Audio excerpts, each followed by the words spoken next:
In this episode, we're going to set up a GraphQL server on Rails. I'm going to show you how to install the Graphql-ruby gem, how to set up GraphQL types for your models, and then we're going to take a look at creating mutations for logging in, registering an account, and we're going to have a query for fetching details about the current logged in user. So let's get started. Okay, so the first thing we're going to do here is install the GraphQL gem. So we'll do bundle add to add that. Then we're going to run our Rails generate GraphQL install to install it. And the only change we're going to make here is we're going to set graphical to install from the master branch on GitHub, and that's to get an important change that we're going to need later on. So we'll run bundle again to install that. Now that those are installed, we will go over to our initializers and create a new one, and this is going to be for graphical, and we're going to set the header editor enabled, and that's the change that we needed to pull from GitHub. So that allows us to set authorization headers and whatnot in the graphical editor. So now we're going to pull up our Rails server and head on over and see graphical. So this is an editor that lets you run queries and mutations in the browser, and you can see if I type query and test field and run on that, we get back hello world. So GraphQL is now up and running.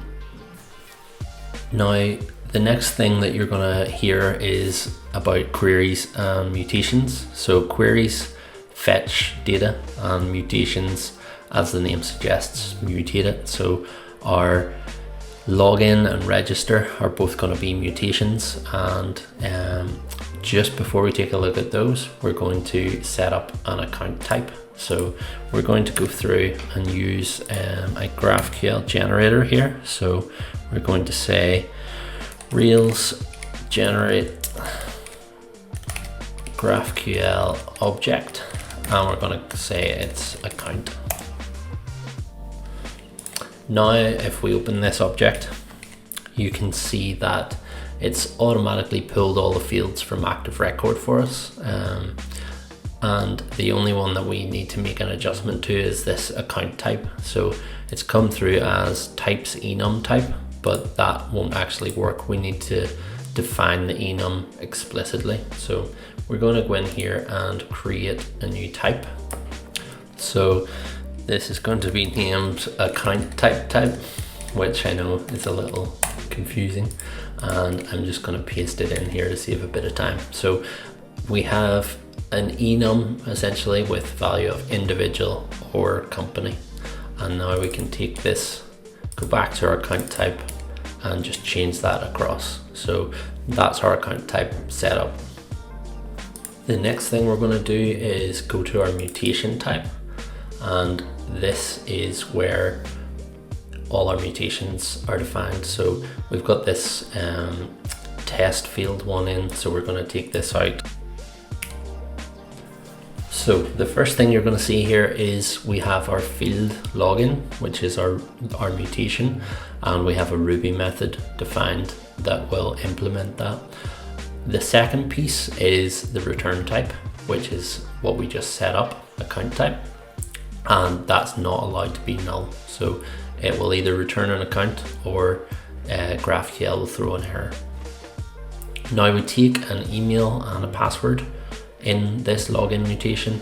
Both of those strings, both of those are required, and then you'll see our login implementation here, which is pretty similar to what we did in our sessions controller in the last video. So we look up the account by email, and then we call authenticate on that with the password, and if that works, we just return this GraphQL account.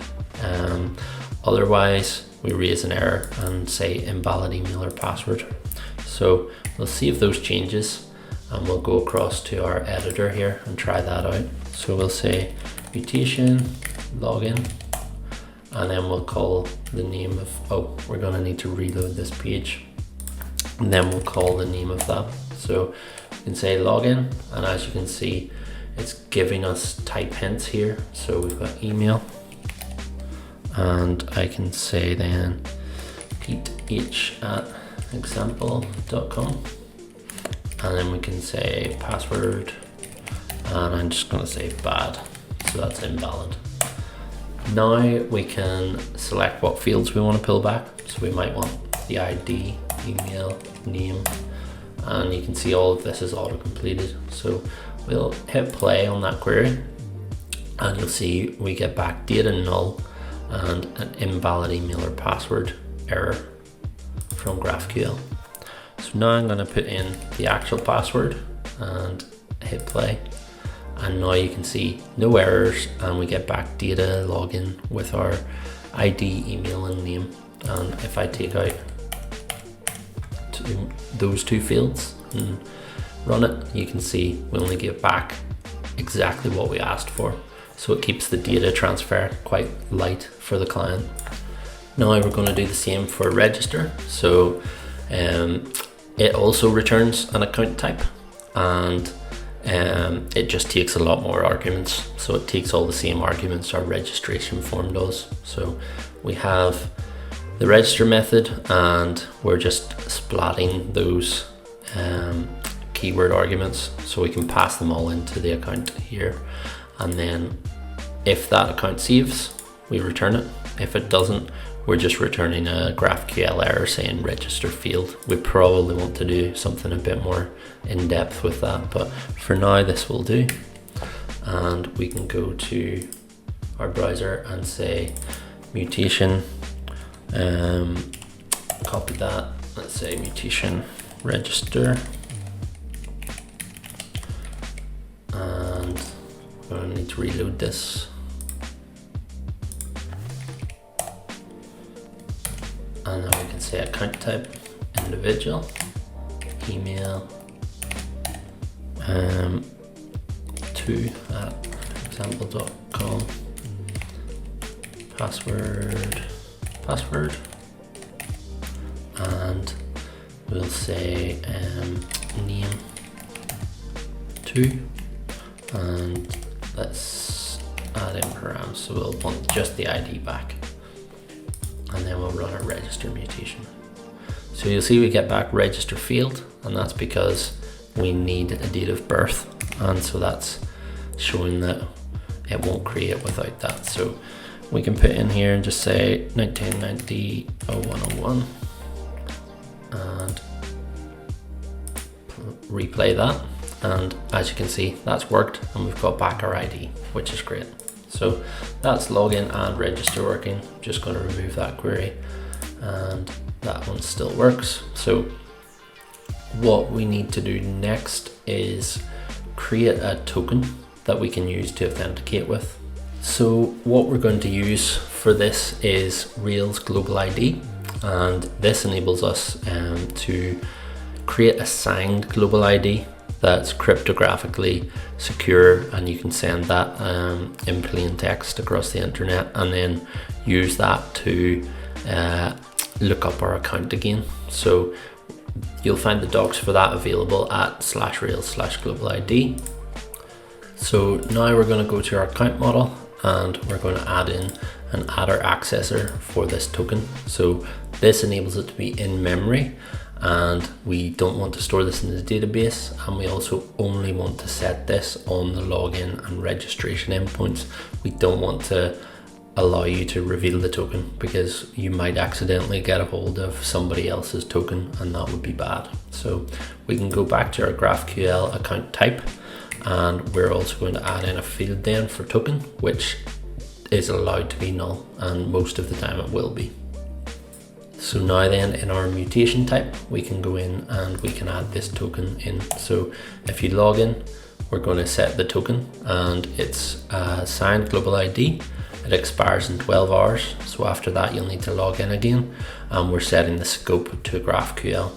And we'll do the exact same thing on our registration. So if you register or log in, you get a token. You're not going to get a token anywhere else. Now let's pull up GraphQL and test this. So if we reload, we should now be able to ask for our token because we're logging in.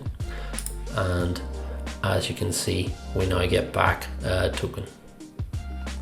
Now let's go over to our GraphQL controller and we'll take a look at logging in. So I'm going to add a private method in here called lookup current account from token. And this is going to look at the authorization header and take out the token part, which you'll see in a second, and then use global ID locator to look up an account for this token for the GraphQL scope. So we can take this method, we can go across here, as you'll see in our GraphQL context, and we'll add in context then for current account, and we'll say lookup current account from token. And if either the request header isn't set or it is unable to find someone for that token, current account will just be nil.